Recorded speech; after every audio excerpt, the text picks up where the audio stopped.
Greetings and welcome to a presentation by the Adrian Dominican Sisters, A Sister Story. I am Sister Peg O'Flynn, and today we're having a conversation with our Sister Mary Louise Putrow, formerly known maybe to some of you as Sister Ruth Francis. And Mary Lou started her journey in life in Detroit, Michigan, and right now she is in residency and ministry in St. Clair Shores. But she'll kind of fill in all that's happened between the beginning and right now, what's most significant. So welcome, Mary Lou. And we do like to know a little of a people's background, where you grew up, your family, and et cetera, and then you can just go on from there. So why don't you tell us about your beginnings and what that family was like? Well, I was born in Detroit and the firstborn of my parents. And I grew up on the east side of the city. And I have a sister, a younger sister, and a younger brother. And our first parishes that we attended were Guardian Angels and Assumption Grotto. Right, okay. And then after a while, my grandparents bought a flat, and we lived at the lower level and they lived at the upper level. And at that time, we were within the parish boundaries, which were usually respected then, of the Belgium parish, Our Lady of Sorrows. And so when I started school, I started first grade at Our Lady of Sorrows.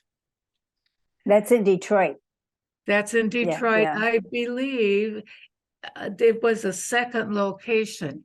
I meant to check that out. Mm-hmm. But I think the first location, the church burned down, and it was rebuilt then, I think, in that area. And I believe it was one of the first parishes that the Adrian Dominican staffed. Oh, okay. So my parents were both very active in the church. And at that time in our history, many may remember that the church was the center of our lives. Correct, right. It was certainly the educational center. It was the social center. And all the gatherings that we had were church-oriented at that time. So my mother and father were very active in the Altar Society, Right. St. Vincent de Paul. Mm-hmm. Those names probably are familiar to a number of people.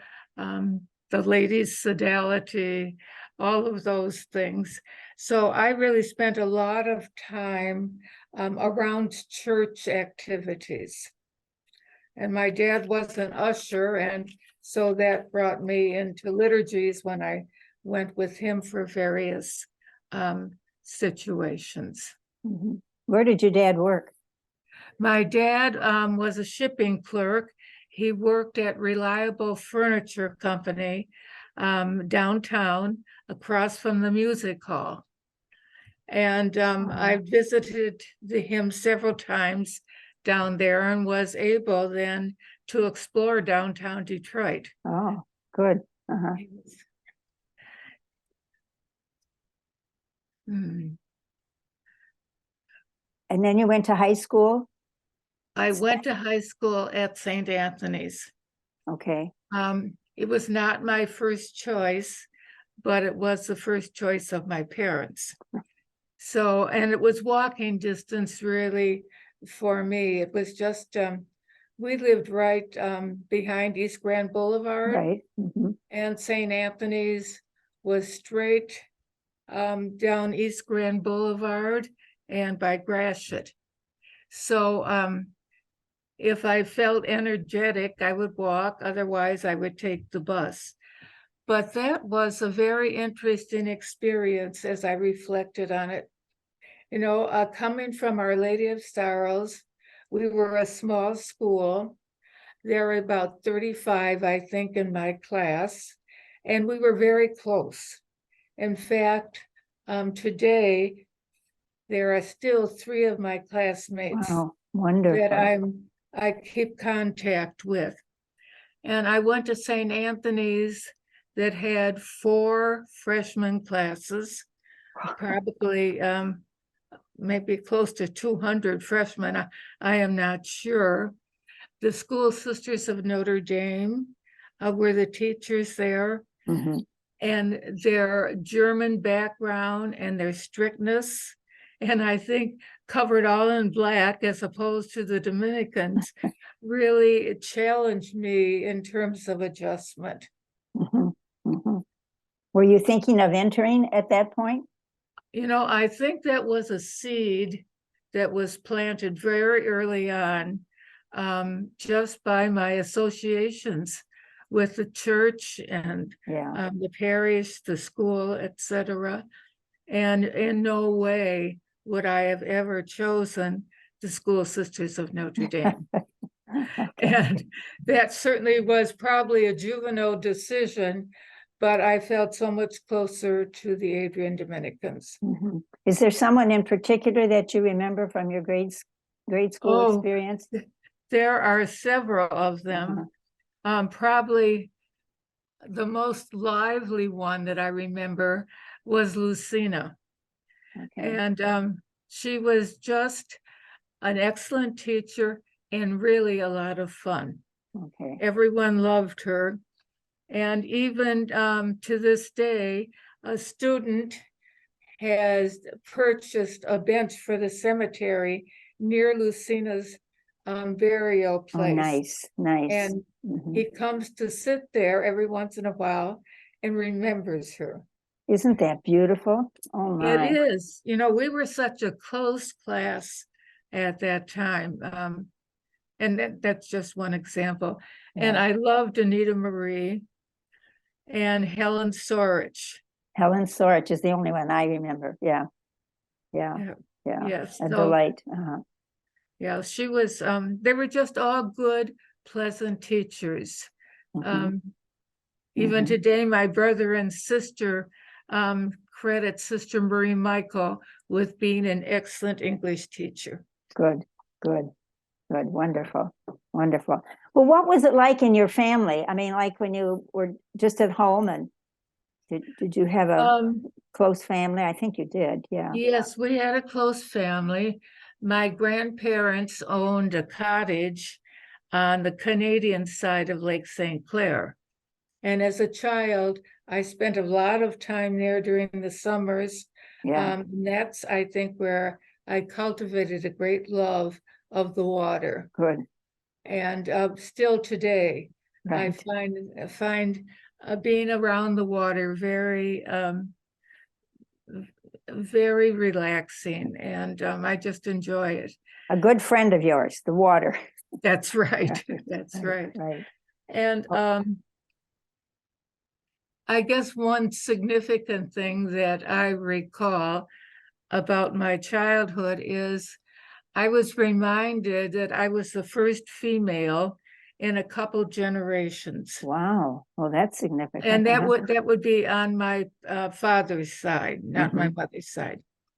And as a result, my father's parents spoiled me, I'm told. You're told, you don't remember? I'm told. I don't think I would have recognized spoiling at that time. Yeah, how true, how true. Yes, yes. Okay, so then you're in high school and you graduate from high school and you're trying to plan for your future. So where does that I take did you? not graduate from high school. I left at my junior year. Oh, And okay. so I think my records show that I graduated from the academy. Yes, it does. Yes. Yeah, Yeah. yeah. Yeah. So why at that time, I am not sure, other than there was an urgency about it. And I can't tell you any more. Well, that was a call, so you responded. Yeah. That's right. Yeah. Yeah. Just like you responded very quickly to my invitation. That's you know You know when you better answer. Yeah, yeah. Yes. All right. So then you graduated from the academy. How was that year for you? Was Coming that to, do you think, yeah, did you think you did that to get away from the dark habit? oh, I don't know. I don't know. It's all very mysterious to me. And in retrospect, a gift for Very which good. I'm grateful. Very good. Nice way to put it. So, Nice way to put it. yeah, that's what brought me. So I felt that's very attached to the sisters in good, our school. good, good, very good. All right. So then you got to Adrian, and then you went through formation, and then you made profession. And then what happened? You got sent. I got sent.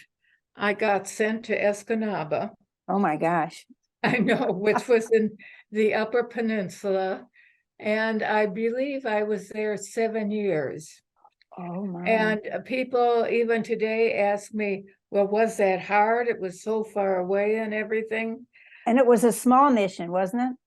Well, yes, we just had a grade school, but during my time there was a high school, Oh, a okay. multi-parish high school established. But everything was so novel, and life was very interesting. And because we were so far away, it seemed we had a lot more freedom than people who were closer, like in Chicago or Detroit.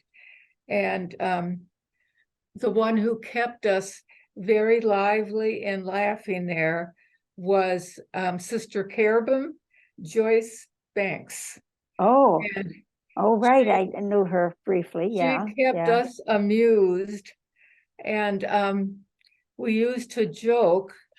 Escanaba was off of a main route, US 2. Okay. Yes. I know And where we that is. would say US 2 miles because we really were isolated there. And I But you loved my yeah. time there. Oh, that was nice to hear. Yeah. Yes, Yeah. Okay. I was very happy there. All right. And then you got sent to Detroit. Was that Agatha's? Yeah. Yeah. It must have been. Yeah. Yeah, that was very different. And it was much larger. We had a grade school and a high school there. And that was quite an adjustment for me. Oh, I should tell you too, in Escanaba, I met the Praniski family there. Okay. And I taught Mary Praniski in third Okay. grade. Oh, wonderful. Yes. Wonderful. You did a good job on her. She's special too. Thank you. So that was a hard adjustment there. And because of size, we had a pastor who was very different. And the teaching was a pleasure. And I guess that's all I remember about it, actually. There. Okay. But then down the road, then you went to Catholic University. You studied. What did you study at Catholic University? I got my degree in religious studies there. That was a wonderful time. It was a Vatican II time. We were introduced to all new ideas. We were introduced to the Reformed liturgy. It was very active, and the persons who were there with me were great, were our sisters who were very much involved in everything. So that was a really good time for me. Wonderful. And they required at that time 1 semester of residency. So that was a nice treat too, to be living for an extended period in Washington. At the House of Studies, is that what That's where you right. stayed? It was Yes. a House of Studies. Yeah. And yes, and it was just a very good place to be. Okay, and then I see the Philippines. Tell us about your experience in the Philippines. Well, that's very interesting the way that happened. as you know, we helped form a new community in the Philippines, Yes. Our Lady of Remedies, Mhm. and two of our sisters were sent there to help the community get on its feet and with its formation. And as part of that, our being there, our sisters being there, Ellen Vincent, Mary Phillip, forgetting Marcine certainly Right. was there, Marie LaFond, who has Okay. since left Yes. us. Yes. And so Rosemary and Jean Burns traveled to the Philippines to visit the sisters there. And one of the things that happened in that small community is that the American servicemen from the base there would help the sisters with various things and bring them gifts and things. Anyway, they were involved with them. Okay. Okay. And so when Rosemary and Jean were there, the pastor there talked about the difficulties that they had with religious education. Because well, when Rosemary and Jean came home, Jean Burns called me and asked me if I would consider going there to fill that place with the religious education. Okay, so that's where you were in ministry. Okay, all right. Yes, that's where Okay. it started. And I said I really wasn't interested. And then when I talked to a few friends, people who knew me fairly well, they couldn't believe that I would say no to that because they felt it was a place made for me. So that's how I got there. Okay, okay, that's how you got there. And you were there for a couple years. Yes. Okay. And then what about your next couple? Just highlights from, yeah. That's when Mary Therese McCarthy contacted me and asked me about coming in to fill the position of Director of Mission and Ministry. Okay. Okay. So I spent I don't know how many years, probably about 8 years Yeah, in yeah, Adrian. yeah. Okay. And then you got a very interesting ministry. And again, it was an invitation from Rosemary. You think you'd stay away from her, huh? I think I should, but I had such deep respect for Oh, her. I know. She was That, special, yeah. you know, if she wanted anything and she told me why she wanted it, I couldn't say no to her. Right, I understand, yeah. Yes, so, yes, I was then, because the sisters in the Overseas Vicariate were having trouble electing a new vicaress, Rosemary asked them if she couldn't intervene and appoint one temporarily. Okay. And that's how I got that position. Okay. And then after a while, I think I was appointed for 4 years, and then they were to have an election, and I was elected. So I had another 4 years there. Wow. Okay. Wonderful. Yes. So So both of those were by invitation. So I was one of those persons who never had to go out and find a place to work okay. and to live. Okay. That's a plus. Yes. Yeah. All right. And then you were at Sacred Heart Seminary, you were at St. Blaise, I think, for a while. And yes, when my term of office was complete, I knew what I probably could do was serve in a parish as Director of Religious Education. I was very much involved in learning more about adult faith formation at that time. And the pastor, Joe Colleen, was looking for someone primarily for adult education. So I was there and stayed for quite a while, I Yeah. believe 6 or 7 years. And again, I was tapped. One of my friends from Catholic University was Pat Cooney, Correct. and they had the diocese had just moved the major seminary from St. John's to Sacred Heart. And in order to get the certification that they needed to have someone in catechetics. So Pat was the one who really recruited me. Our former bishop, Bishop Reese, was the one who hired me. And I stayed on there for 25 years. Oh. Wow. That's the end of my story. So what are you doing for fun these days? Just a total different direction. What do you do for fun? Well, I think I'm still recovering from the paranoia that set in around COVID. Oh. So I'm still quite careful. So you haven't had COVID? I didn't. Okay. And hopefully I won't. Good.